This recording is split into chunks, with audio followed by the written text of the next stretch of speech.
সীমান্তবর্তী এলাকার সাধারণ মানুষের জীবন যন্ত্রণার কাহিনী নিয়ে ৪৯তম বর্ষের পুজো মণ্ডপ প্রাচীন মায়াপুর ভারত মাতা পুজো কমিটির। নদিয়ার প্রাচীন জনপদ শ্রীধাম নবদ্বীপ, আর এই নবদ্বীপের অন্যতম প্রধান উৎসব রাস উৎসব।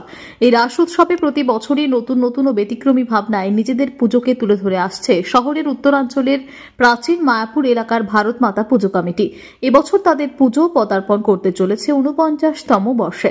বিগত কয়েক বছর ধরে বিভিন্ন থিমের ভাবনায় তাদের পুজো তুলে ধরে সকলের প্রশংসা কুড়িয়েছে এই পুজো কমিটি। এবার তাদের ভাবনা কাঁটাতার। পুজো কমিটির সদস্য তথা মণ্ডপ শিল্পী রাজু সূত্রধর জানান, বর্তমান সময়ে বিভিন্ন সীমান্তবর্তী এলাকায় সাধারণ মানুষ, বিশেষ করে কৃষকদের জীবন যন্ত্রণার বাস্তব চিত্রটাই ফুটিয়ে তোলার চেষ্টা করা হচ্ছে।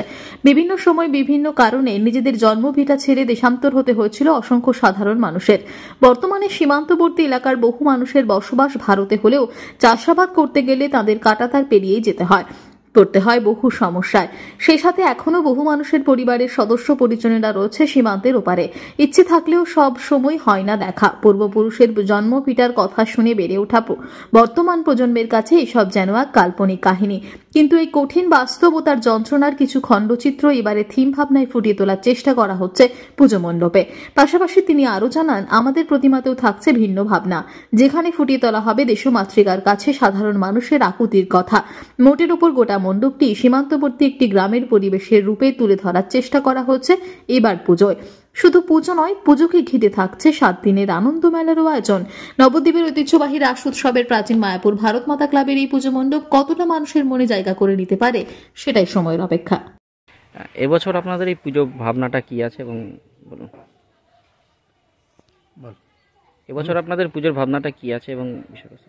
আমাদের এবছরের ভাবনাটা হলো কাঁটাতার।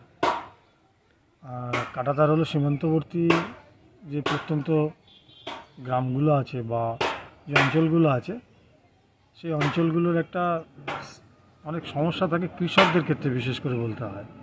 তারা কাঁটাতার পেরিয়ে অনেক সময় নিয়মে জাতাকলে পড়ে গিয়ে চাষ করতে যেতে পারে না, বা কেউ যেতেও পারে আবার ফিরতে পারে না। নানা রকম নিয়মকানুন প্রোটোকল থাকে, তো সেই যে একটা যন্ত্রণা আমরা দেখতে পাই আমাদের সীমান্তবর্তী অঞ্চলগুলোতে, সেরকমই একটা দৃশ্য আমাদের এখানে ফুটিয়ে তুলবার চেষ্টা করেছি। আর ঠাকুমা দাদুর মুখে যেরকম একটা দেশান্তরের গল্প শুনেছি, সেই রকমই একটা টুকরো টুকরো কিছু ঝলক আমরা এখানে দেখবার চেষ্টা করেছি। সেরকমই একটা কিছু গ্রাম সেরকম দেশান্তর হয়ে যাওয়ার বিভিন্ন রকমের মডেল থাকবে। যারা কৃষকরা আছে তারা কাঁটাতার পেরিয়ে তারা চাষ করতে যাচ্ছে, আবার সন্ধ্যা হলে ফিরে আসছে। এই সিস্টেমগুলো যেগুলো দেখতে পাই, সেগুলি আমরা আমাদের এই মণ্ডপ জুড়ে দেখানোর চেষ্টা করেছি।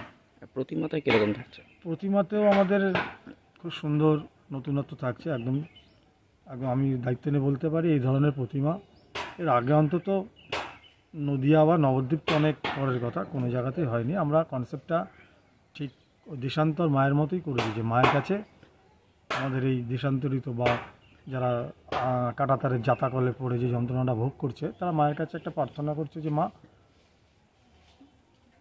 মানে তুমি আমাদের এই যন্ত্রণা থেকে যদি মুক্তি দিতে পারো আর কি, রাজনীতির ঊর্ধ্বে গিয়ে বা প্রোটোকলের ঊর্ধ্বে গিয়ে ভাষাভাষী, আচার আচরণ, পোশাক ইত্যাদি ক্ষেত্রে একটা সামঞ্জস্য রেখে যদি আমাদের এই যন্ত্রণাটা থেকে মুক্তি দেওয়া যায়, তাই তোমার কাছে আর্জি। একটা পরিবার দেখানো হয়েছে, কৃষক পরিবার মায়ের পায়ের কাছে বসে তার সন্তানাদি নিয়ে এই আর্তিটা জানাচ্ছে, মানে সমবেত সমস্ত গ্রামবাসীর পক্ষ থেকে ওই পরিবারটা আবেদন করছে। এটাই দেখিয়েছি আমাদের মন্দিরে। কত বছরের পুজো এটা? ৪৯তম বর্ষ এবারে আমাদের। আমরা প্রত্যেক বছরই কিছু না কিছু নতুনত্ব রাখবার চেষ্টা করি। আমরা এই বছরও সেই ধারা বজায় রেখেছি। এখানে শুধু আমি একজন ক্লাব সদস্য হয়ে বক্তব্যটা রাখছি, কারণ আমি শুধু আমারই ভাবনা নয়, এই ভাবনাটাও আমাদের প্রত্যেকটা ক্লাবের সদস্যবৃন্দদের ভাবনা। তারা সমবেত প্রচেষ্টাতেই আজকে আমরা এইটুকু দাঁড় করাতে পেরেছি। কতজন ধরে কাজ করছে এবং কতদিন ধরে? প্রায় 1 মাস হয়ে গেল, 1 মাসের উপরেই হলো। কালকেই আমরা আমাদের একদম টোটালটাই হ্যান্ডওভার হয়ে যাবে। আমি জনতার জন্য আমরা বৃহস্পতিবার দিন ওপেনিং করে দেবো। আমাদের ওপেনিং আছে বৃহস্পতিবার। আপনার নাম আর পরিচয়? আমার নাম রাজু সূত্রধর। আমি একজন, আমার পরিচয় হলো আমি থিম শিল্পী একজন। তার থেকে বড় পরিচয়, আমি পাড়ারই ছেলে, এই ক্লাবেরই একজন অ্যাক্টিভ সদস্য। আর এটুকু বলতে পারি যে সমস্ত দর্শনার্থীরা আমাদের অ্যাডভান্স আমি অগ্রিম রাসের শুভেচ্ছা জানাই। তারা প্রত্যেকে আসুন, আনন্দ উপভোগ করুন এবং আর নতুন কিছুর অভিজ্ঞতা নিয়ে ফিরুন, এটাই আমরা বলতে চাই।